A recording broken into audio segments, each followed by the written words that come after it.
You're listening to Murder Not Murdering with Erin, And Autumn, a true crime podcast about murder and murdering. but we are not murderers.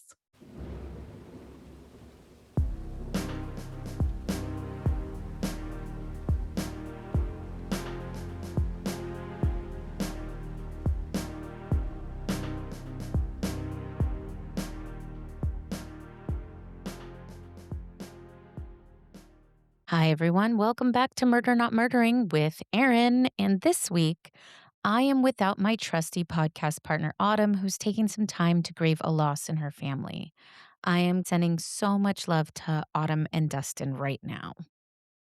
But, listeners, I have something important to talk about.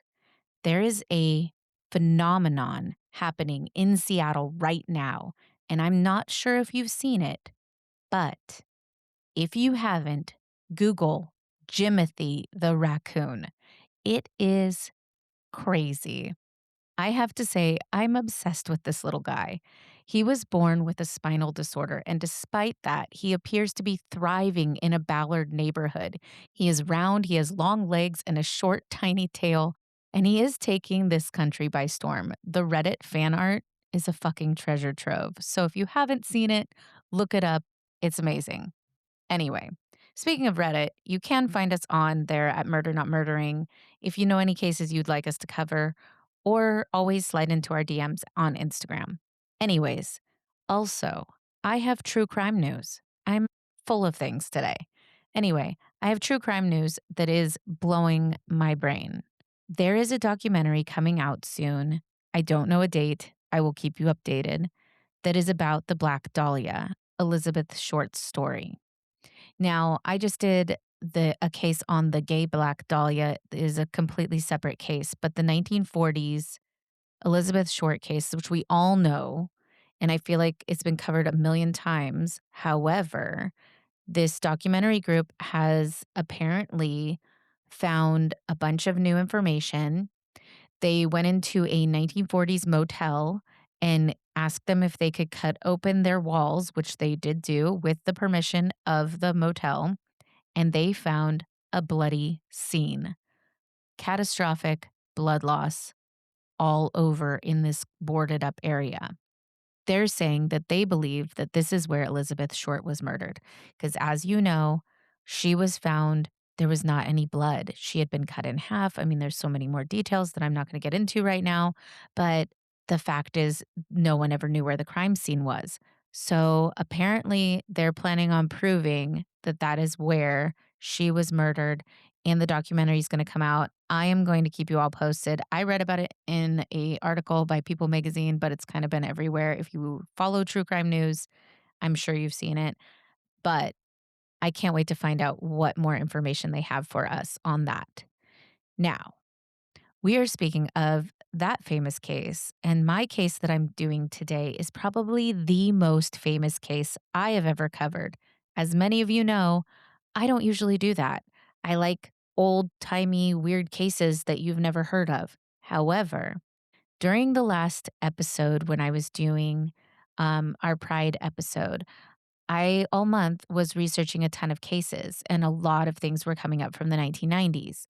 Now, I'm a child of that era, right? And there's so many 90s true crime cases.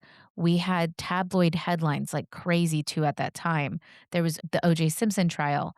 There was Skategate with Nancy Kerrigan and Tanya Harding, Menendez brothers, John Benet Ramsey. There's just so many more cases like that. And it piqued my interest of a case I hadn't thought about in a really long time.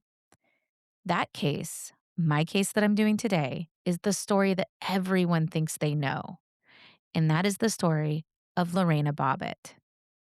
Now, before we begin, I want to let you know that this episode contains discussions of domestic violence, sexual assault, and intimate partner violence.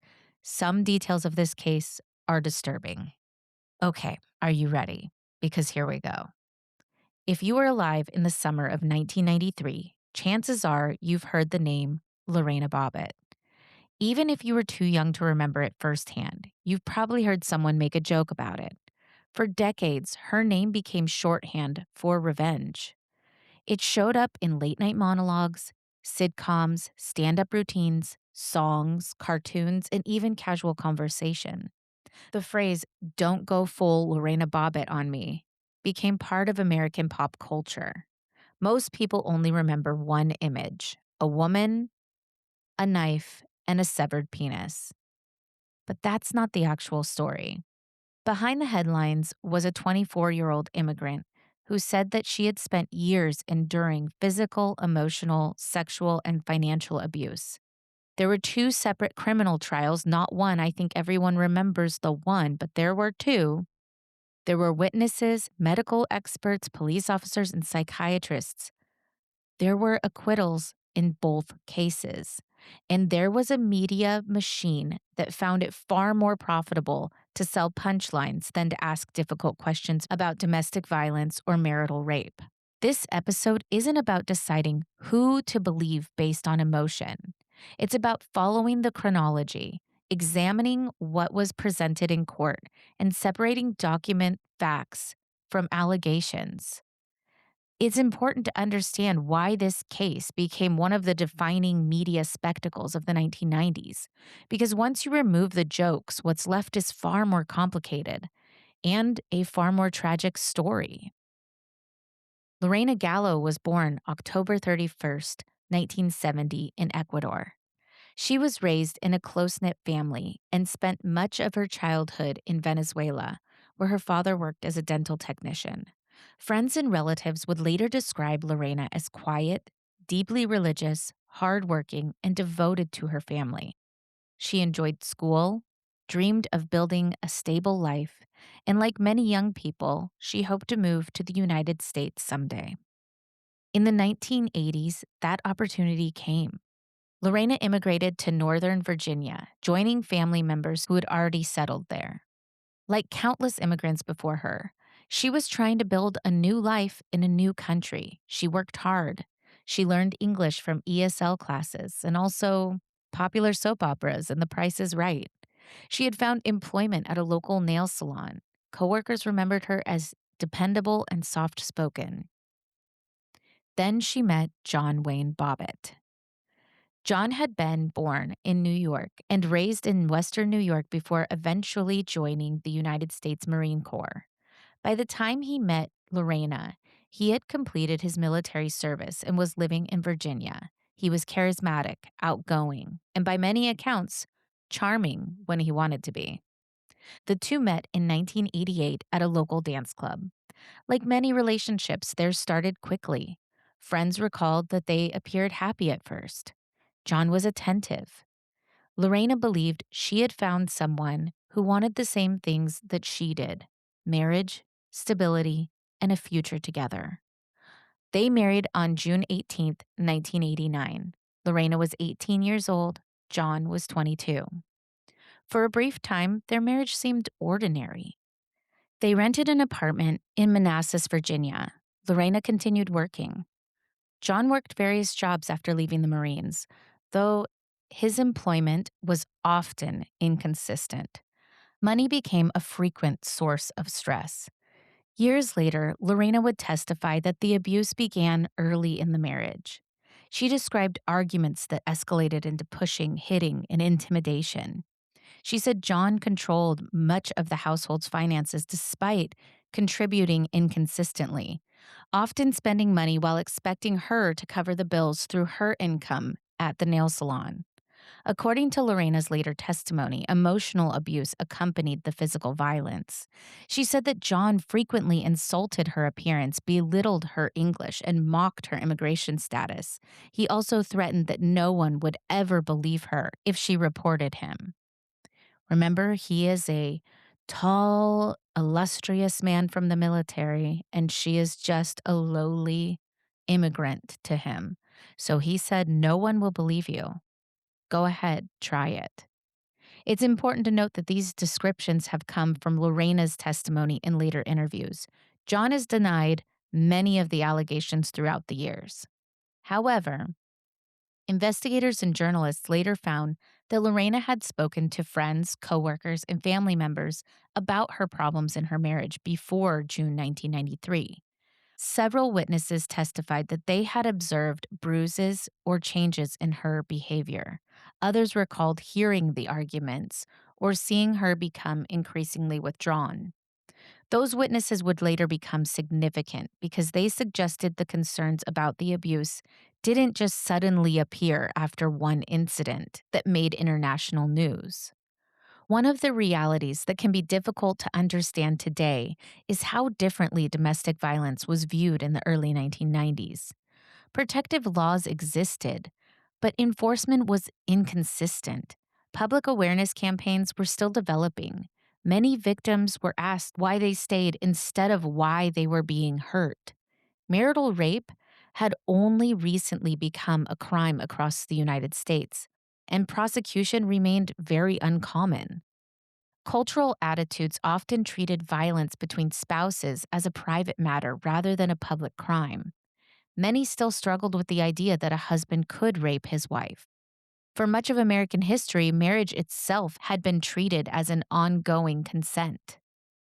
The notion that a spouse could refuse sex and that forcing sex could be a crime was still being debated in courtrooms, legislatures, and public opinion. Lorena testified that John forced sex on her repeatedly throughout their marriage, both vaginally and anally. She described incidents where she had told him no, and she was ignored. She described feeling powerless, and she described believing that reporting the assaults would accomplish nothing.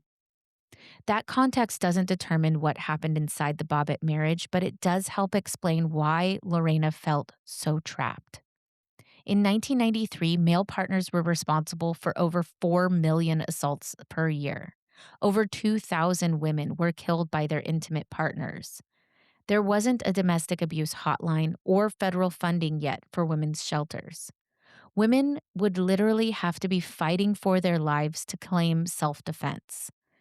The police would often just try to separate couples and then be on their way. There hadn't even been training in a domestic abuse cases yet. So they would show up, photograph what had happened, and then tell them to go to separate places. I mean, that's all they could do. So it was often difficult to feel safe. As the marriage continued, financial struggles worsened. John moved between jobs, bills accumulated. Lorena often worked long hours while trying to keep the household afloat. She later testified that despite contributing little financially at the time, John expected complete control over their money. Friends noticed she seemed exhausted. She would work late nights. Coworkers said that sometimes she arrived at work visibly upset. Still, she rarely discussed the details. Like many people experiencing abuse, those who knew her best would later say that they sensed something was wrong without fully understanding what was happening behind closed doors. Lorena was embarrassed. One neighbor overheard their fighting. In fact, many of the neighbors did. But one older woman talked to Lorena, and she told her about the forced sex as well as the abuse. As an abuse survivor, the neighbor brought the couple pamphlets on forced sex and marriage, rape, and abuse. The pamphlets were even photographed by the police as evidence on a table in their home the night of the incident. By 1992, John and Lorena Bobbitt had been married for 3 years. There was a growing instability inside their apartment. Years later, Lorena would testify that John frequently drank heavily. He disappeared for long stretches of time and returned home angry. She described episodes of physical violence that ranged from pushing to grabbing to hitting. John denies ever being an abuser. However, I will give you information that will contradict this. And this isn't a story of he said, she said. There is police report history. By early 1993, the marriage was unraveling. Friends described Lorena as withdrawn. Family members worried about her. Meanwhile, arguments between the couple intensified. Several accounts described repeated confrontations over finances, jealousy, and infidelity.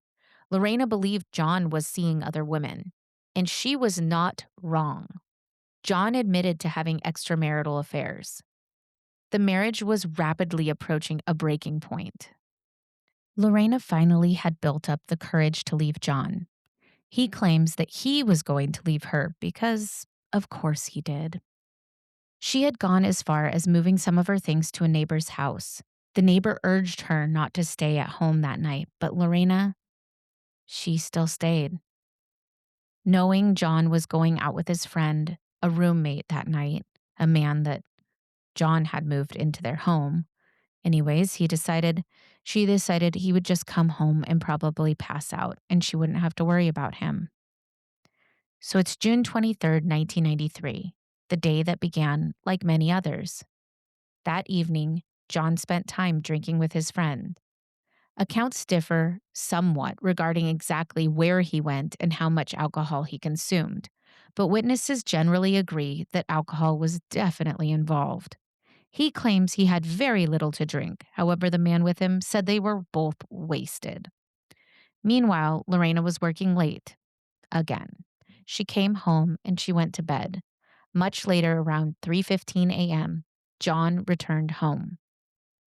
What happened next became one of the most contested portions of both trials. John testified that he came home, got into bed, and fell asleep. Lorena tells a very different story. She testified that after returning home, John came into their room, turned her body over, used no lubricant, and raped her anally. She said that she had told him no, and that she wasn't strong enough to get him off of her. He did say later that he remembered being on top of her and maybe pulling at her underwear, but that he never raped her or forced sex. What is known for certain is that after that encounter, John went to sleep. Lorena remained awake, and something inside her was unraveling. Years later, Lorena would describe feeling numb, detached, almost as though she was watching herself from outside her own body.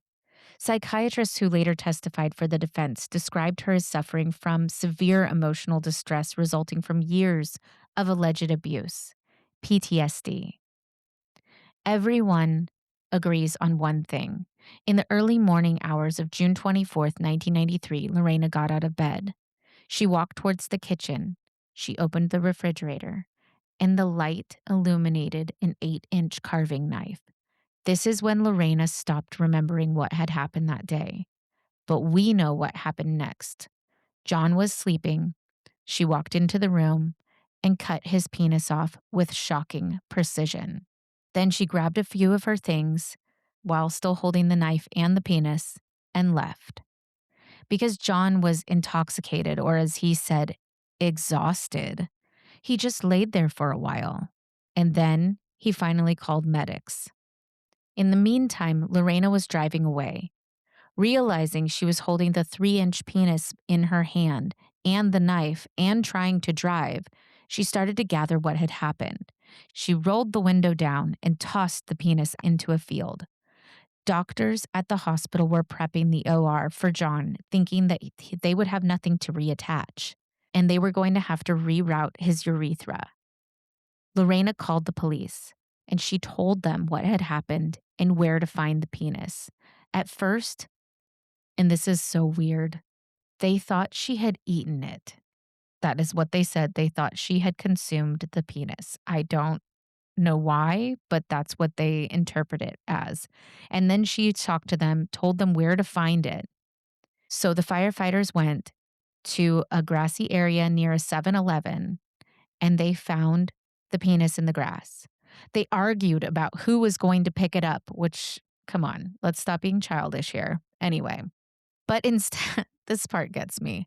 Listen, I'm not making fun of anything. It's really awful that anyone was hurt in any way in this entire case. Though John is a monster, it's not right to hurt other people. So the firefighters did not have an evidence bag for some reason. I kid you not, they put the penis in a hot dog box on ice from 7-Eleven and rushed it to the hospital. Doctors called in a specialist because no one had reattached a penis before. Very few people had, and this surgeon hadn't, but nevertheless, he successfully reattached John's 3-inch penis. A detail I didn't know was that at the same time that John was in the hospital in the surgery room, Lorena was also there, being examined on the other side of the hospital for a rape kit. They did say that they didn't see evidence of rape, but that does not mean that it didn't happen. While being interviewed by police, Lorena said something that would become an anchor for both the media and the prosecutors. With English being her second language, when asked why she did it, she replied, "He had an orgasm and not me." She was trying to convey that she had been raped, but they spun it in a way that she had felt unsatisfied and cutting his penis off was an act of revenge. Remember, she was also in shock at the time. She had just been raped after years of abuse. She kind of came to, and there was a giant carving knife and a penis in her hand. It wasn't really the time or place to be interviewed. But nevertheless, that is what they wrote down. That is what she said. Before investigators had completed their work, before either person faced a trial, and before a jury ever heard evidence, the story already began spreading. The public reaction was immediate. News organizations across the country rushed to cover the bizarre details of this case. The story was shocking, unusual, and easily reduced to a simple headline. And that simplicity became part of the problem. The initial coverage largely focused on one fact: a crazy wife had injured her husband. The more complicated questions: what had happened inside their marriage, whether there had been a history of abuse, whether sexual assault had occurred, and how domestic violence was handled by the legal system, received far less attention than the first wave of reporting. The case became a cultural phenomenon almost overnight. Late night comedians began making jokes, tabloids competed for coverage, television programs debated the case, and Lorena Bobbitt, who had previously been unknown outside of her personal circle, had become one of the most recognizable names in America. Lorena went to work after the incident. She drove to the place where she felt the safest, which was the nail salon. She put the knife in a trash bin. She told police where it was, and they went to retrieve it. They were able to get to it before the garbage service could take it away. Then she went to her boss's house to seek comfort. She had always looked up to her boss, Jana, who owned multiple salons, who always seemed to help whenever she needed it. Jana hired her a lawyer, and she also hired a media manager, knowing that this case was going to get out of control. Unfortunately, hiring the media manager tipped off the newspapers that now she had a publicist, which meant she knew her name was going to be used. And unfortunately, the Washington Post was the first to publish her name. Now everyone knew who she was. Reporters hounded her all night. Geraldo would send her autographed pictures of him and would harass her on the phone. She just couldn't feel safe after everything. As the case moved forward, public opinion began forming long before the court proceedings began. Many people viewed Lorena only through the shocking details of this case. Others began asking why the years leading up to the incident were receiving so little attention. Domestic violence advocates pointed out that the national conversation was revealing a more troubling pattern. A woman's alleged abuse was often ignored until she responded in a way that society found impossible to ignore. The National Domestic Violence Hotline and other advocacy organizations later reflected on this case and as an example of how public conversations around intimate partner violence can become distorted when the most sensational detail replaces the larger story. The Bobbitt case became a turning point in discussions about domestic violence, victim responses, and media responsibility. The Commonwealth of Virginia now had two separate legal matters to address. First, John Bobbitt faced prosecution for allegations that he sexually assaulted Lorena before the incident. Second, Lorena faced prosecution for an injury that she caused to John. The order of those trials would have major impact on how the public understood the case. John's trial came first, and the question before the jury would be one that would be debated for years. Could a husband legally be accused of raping his wife? And the answer would not depend on public opinion, but on evidence presented in the courtroom. Inside the courtroom, the story became much more complicated. The first trial was not about the injury that made the international headlines. It was about an allegation that received far less attention in the weeks after June 24th. John Wayne Bobbitt was charged with marital sexual assault. The question before the court was whether John had sexually assaulted Lorena in the hours before the incident that brought the police to their apartment. Prosecutors argued that Lorena's account was supported by far more than the one incident of that night. The problem is, they did not allow her to talk about any of the history between her and John except 5 days prior to the night of the rape. So Lorena couldn't talk about all of these issues that they had in the past or that the police had been to their house numerous times. She couldn't talk about that this wasn't the first time that he had ever assaulted her. Like, she couldn't talk about anything. And that made it very difficult because they needed supporting evidence and they didn't have it. They were trying to argue that June 1993 didn't happen just in a vacuum, but unfortunately their hands were tied to tell people about what had been going on. John Wayne Bobbitt's defense team disputed Lorena's allegations. They argued that the marriage was troubled, but that John wasn't guilty of sexual assault. John testified he had never forced himself on Lorena and denied all accusations against him. His attorneys challenged the credibility of any witnesses that supported Lorena's account and argued that the prosecution could not prove, beyond a reasonable doubt, that a rape had happened. The defense also emphasized inconsistencies that they believed they found in the testimony. Outside of the courthouse, the trial became another chapter in a larger media spectacle. Television crews followed every development. Reporters analyzed testimony in real time. The public debate often became divided into two simple sides: those that saw John as a victim and those that saw Lorena as a victim. But the legal process requires something more complicated. The jury had to consider only the evidence presented in court. Again, without the past incidents, which is so fucked up. They were not trying to decide whether or not the marriage was healthy. They were deciding whether prosecutors had proven enough for that specific charge against John.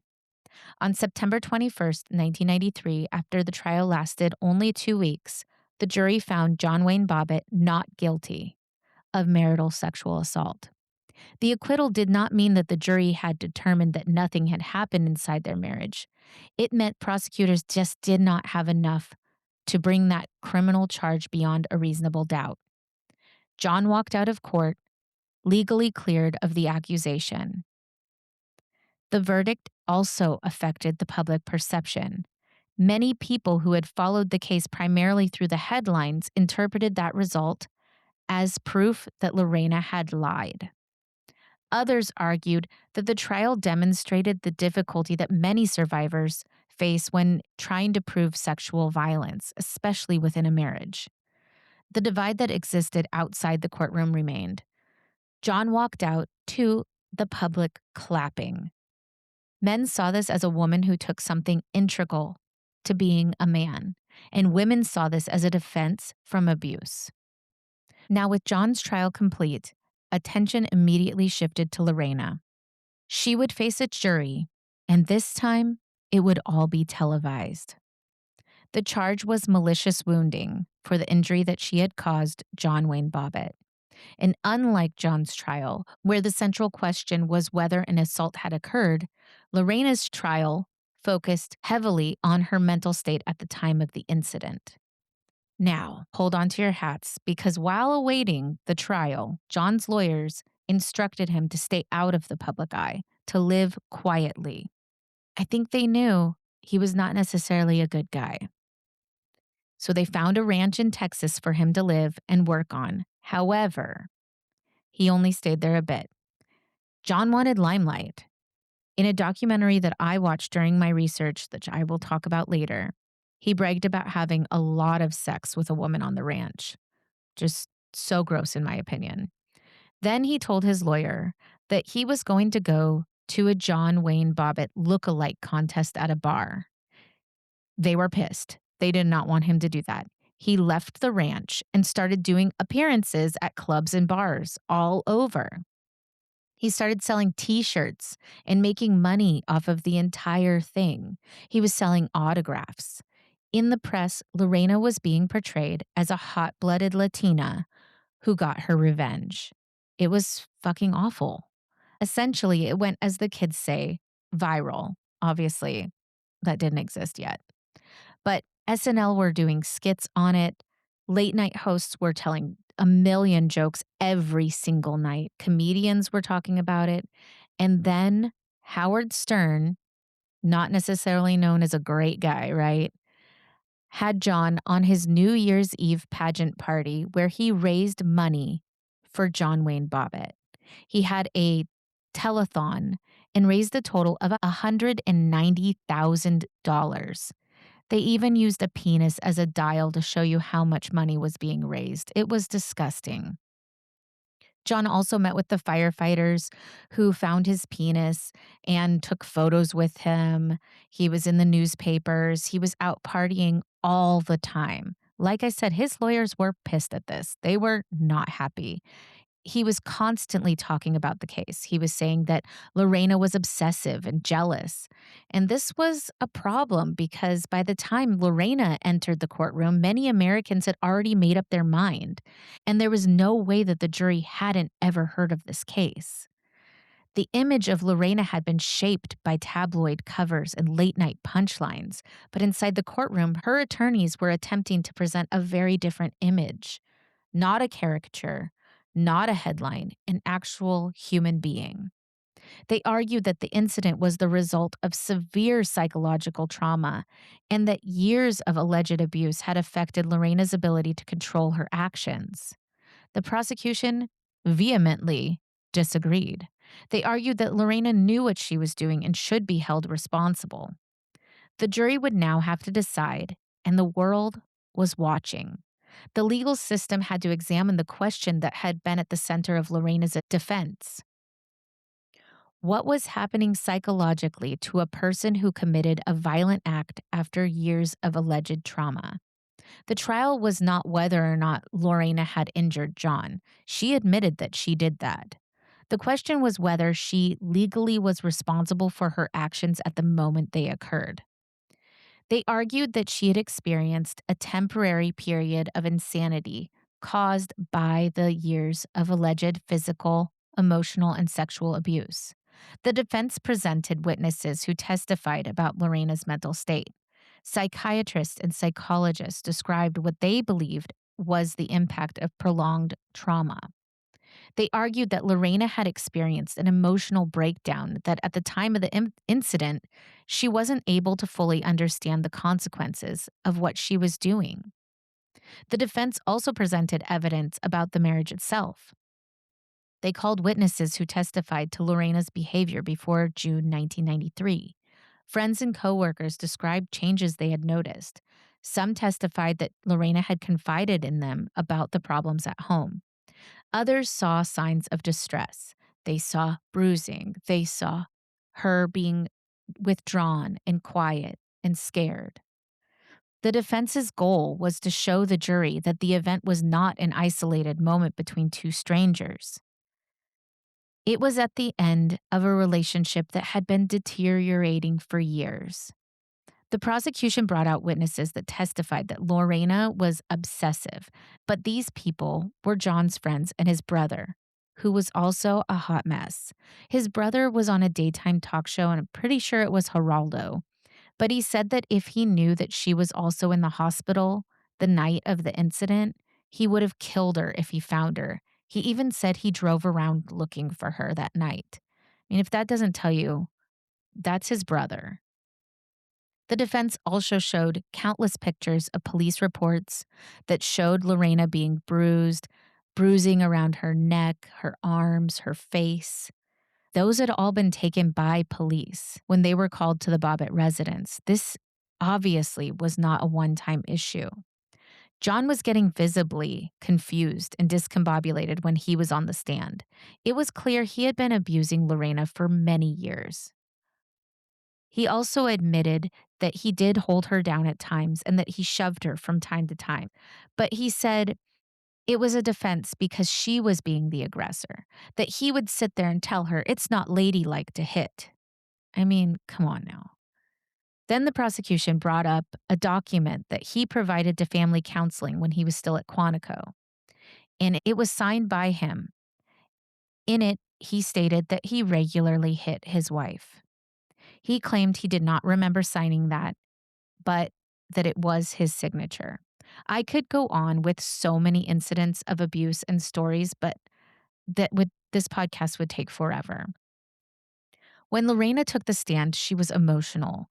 She had to relive many of the abuses, describe what had happened in detail, being punched, beaten, raped, and verbally abused. It is really hard to hear her testimony. Then, some guys that played basketball in their neighborhood also testified to John telling them that he bragged about liking to make women scream, cry, and bleed, and that it was forced sex that turned him on. They said, quote, he liked making girls scream and I swear a lot, but I hate saying this, and fucking them in the ass. I mean, that's the way he would talk to other men about what was going on in their house. So now with all of this, public view was changing. People now saw what was really going on. Women's groups started getting involved, and the Hispanic community really rallied around Lorena. Over 100 people daily would be standing outside in the sweltering heat protesting. Lorena said it really helped her not to feel so alone during the trial. Remember, the question is not if she committed this act, but that she was experiencing an irresistible impulse or temporary insanity. Her fear was real. The history of abuse and violence was real. Then came the news that the day before the incident, Lorena had tried to file for a protective order against John. She went to the office to file, and the clerk told her that the secretary who would submit the file was out of the office and to come back tomorrow. She felt backed in a corner, and no one was helping her. She was trying to get help. You can see why she's at a breaking point. Psychiatrists said that she had PTSD and depressive disorder, and here's where a big break came, because the prosecution psychiatrist was saying she was in her right mind when the incident occurred. Definitely there had been abuse in the past. But then they bring in a witness who was a client from the nail salon. She testified to seeing Lorena have a panic attack. The woman noticed that she had bruises on her wrists and arms and asked her about them. Lorena confided in her that her husband hurt her, and that's why she was visibly upset that day. She said that she was trembling and that her husband had told her he was going to throw her off the railing of their apartment and tell people that she jumped. The woman urged her to get help and even offered her own home as a refuge that day. Lorena said he would kill her and also killing anyone that helped her. She was scared for Lorena, but knew you can't force someone to leave. Part of knowing this established that Lorena felt like she had no way out.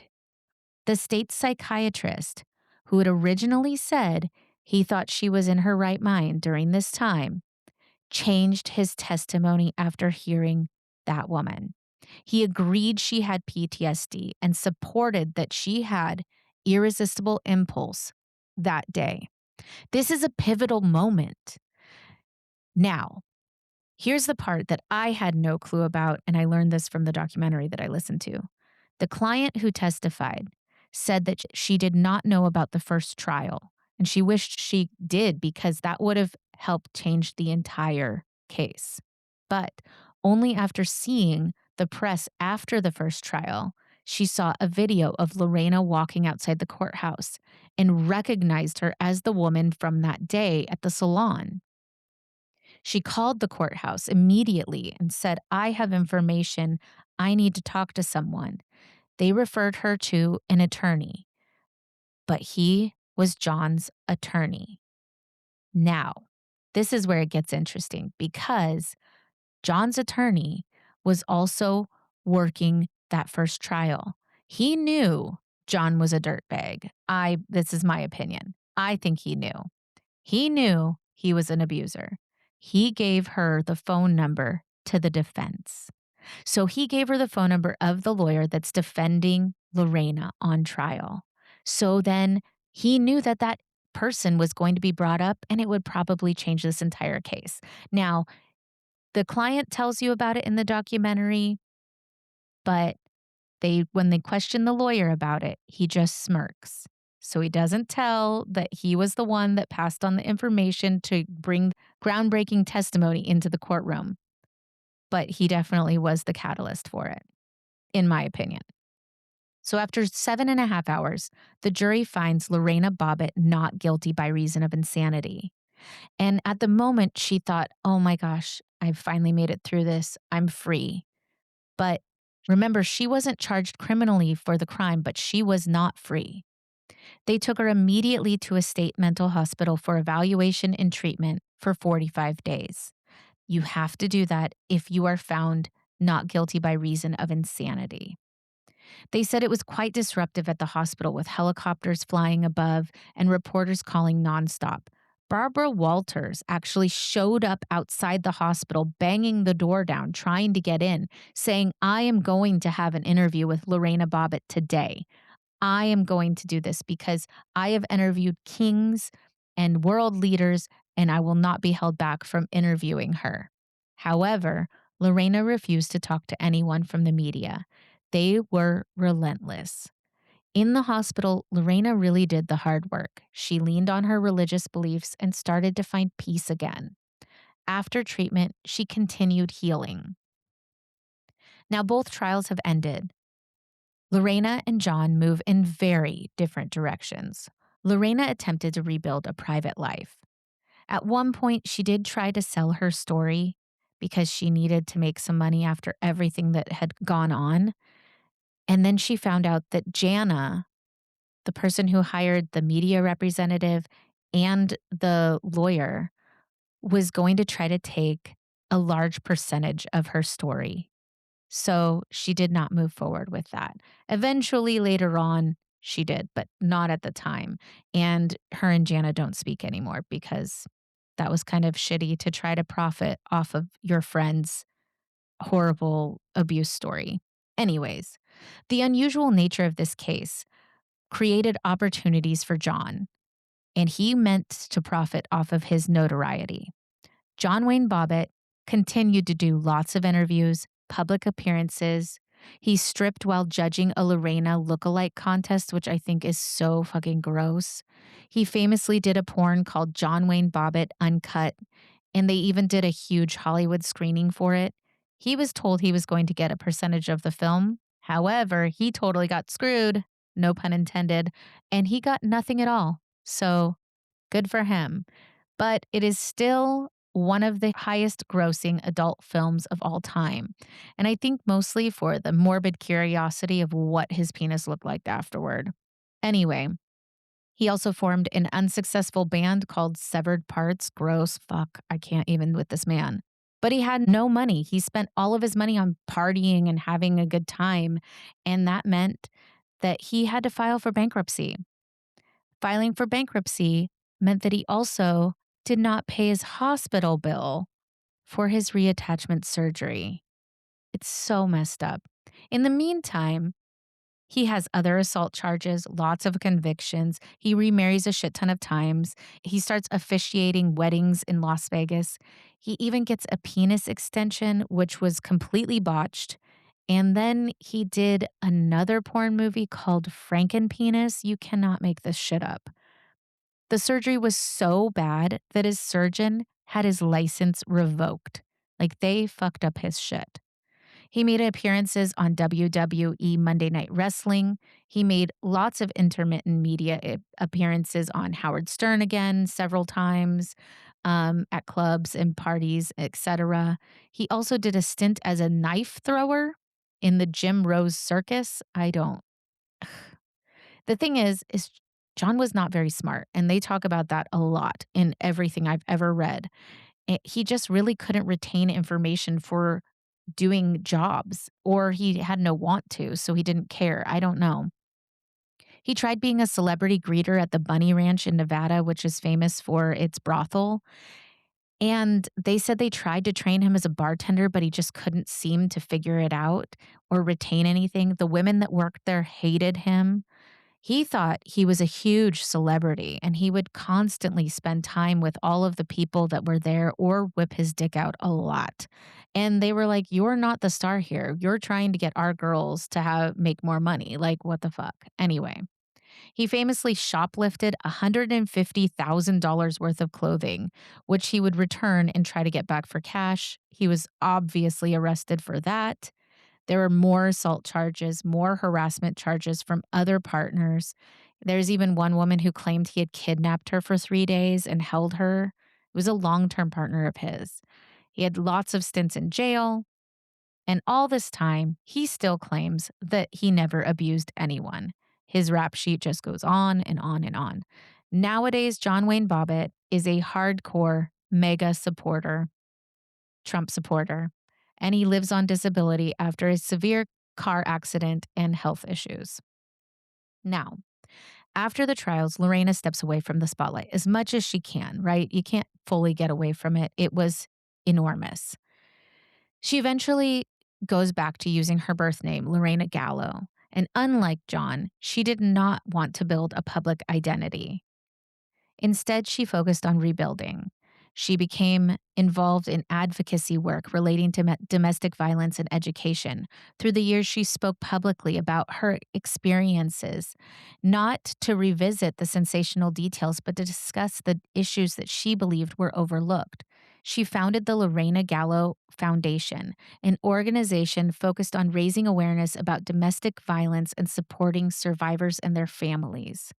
Her message was that the public should not wait until a situation reaches a crisis point before taking abuse seriously. She has since remarried and found happiness, and good for her. But now, in a strange and shocking update, John is still contacting Lorena via social media. He sends her countless letters to her jobs. He emails her. He tells her that he misses her, that he still loves her, and he calls her his wife in each one of these letters. He signs some of them, "Your cold, insensitive husband." He tells her that he's always thinking about her, and there's literally hundreds of emails and letters. His messages also say that it would be great if they could get back together so they can do interviews and make a lot of money and probably have a baby for attention with the media. I mean, what the fuck? He also said he believed it would be the ultimate love story if they got back together. Ugh. So, the documentary series that I keep mentioning, it was produced by filmmaker Jordan Peele. The series examined not only what had happened between John and Lorena, but how the media covered the story. For many viewers, it was the first time they had ever seen this case presented through this different lens. The documentary explored how the public consumed the story for entertainment and how surrounding conversations about abuse and gender had often been ignored. It didn't erase the complexity of the case. Instead, it asked viewers to reconsider what they thought they already knew. It is excellent. I highly recommend it. But one thing I wanted to mention at the end of that, Lorena is talking about all the letters and the emails, and John is being interviewed saying how much he loves her and he wished they got back together, etc. And she looks at the camera and she says, "Just leave me alone. I cut his penis off. Leave me alone." And for fucking real, like, I don't get it, but this is also part of the cycle of abuse. He's love bombing and then, he would go back to the same ways. He has a history of violence. We have seen it. Anyway, the thing about this case is that it started a national dialogue about domestic violence. For women, they saw it as something affected one of us can affect us all. And women led the fight to change the laws to protect themselves. Sadly, there were other things that were happening. I think right afterward was Skategate with Nancy Kerrigan and Tanya Harding, and that just took over the tabloid culture of that time. And it wasn't until another famous murder case, which was the O.J. Simpson and Nicole Brown murder case, that things really started to change. And in 1995, the Violence Against Women Act was finally passed. We continue to fight for women's rights so no one feels like they don't have a way out. If you or anyone you know is a victim of domestic violence, please call the National Domestic Violence Hotline at 1-800-799-7233. My sources for this case were the National Domestic Violence Hotline, ABC News, A&E Crime Central, the New York Times, Oxygen, People Magazine, court reporting and trial coverage from 1993 to 1994, legal analysis of John Wayne Bobbitt and Lorena Bobbitt's trials, and the documentary Lorena, produced by Jordan Peele. I mean, this one I just feel like is so prolific. It's one we all know, but there were things that I found out in my research that I had no idea about. Of course, I knew about that she had been abused, but I did not know a lot of the intricacies that also went along with this.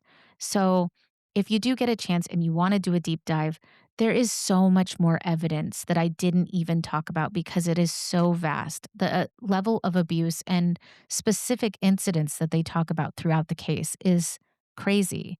Her testimony is heartbreaking and it is so hard to watch. As you can see, she is traumatized and reliving this. The clips that they show of the late night hosts and all of that, I vividly remember seeing it like in real time. And the fact that John is still out there trying to profit off of this horrific incident, I mean, his rap sheet goes on and on and on for abuse and violence against women. It's just horrific. Anyways, thank you for listening. Thank you for listening to me by myself. I'll be back with Autumn next week. New episodes come out on Tuesdays, so make sure to look out for those. If you do want to follow us on social media, we are at Murder Not Murdering on Instagram. We are also mnm.pod on TikTok, and we have a subreddit. So do go and check those things out. We always love to hear from you. If you'd like to tell us of cases you'd like us to cover, let us know. We do really appreciate that. And, if you have a connection to a case that you want to tell us, please slide into those DMs. Anyways, thank you again for listening. New episodes out Tuesday. We appreciate you. This is Murder Not Murdering with Erin, and Autumn will be back next week. Bye.